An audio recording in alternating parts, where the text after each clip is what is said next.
À la fin du XIXe siècle, au cœur des décombres du château des Rieux, à Rochefort-en-Terre dans le Morbihan, une énigmatique vieille femme erre dans le paysage. Les villageois la surnomment Naya la sorcière. C'est l'auteur Charles Géniaux qui dévoilera au grand jour cette femme à travers une enquête pour le Wide World Magazine en octobre 1899. En effet, des témoignages l'informent alors de l'existence d'une femme mystérieuse vivant dans les décombres d'un château et dotée de pouvoirs extraordinaires.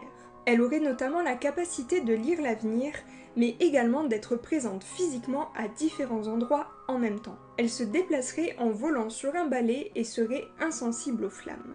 Après 15 jours de recherche, l'écrivain finit par trouver Naya, bien présente au pied des ruines du château. Soutenue d'un grand bâton lui servant de canne, la femme est cachée sous un large capuchon. Elle paraît très âgée et Charles Géniaux décrira même ses yeux de vitreux comme celles des morts.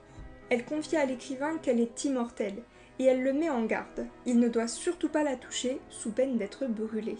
Naya se révèle être une femme érudite qui sait lire et écrire, et dotée de grandes connaissances sur les plantes et la nature. Elle lui partage également sa capacité à jeter des sorts et à invoquer un être mystérieux démoniaque prénommé Gnami.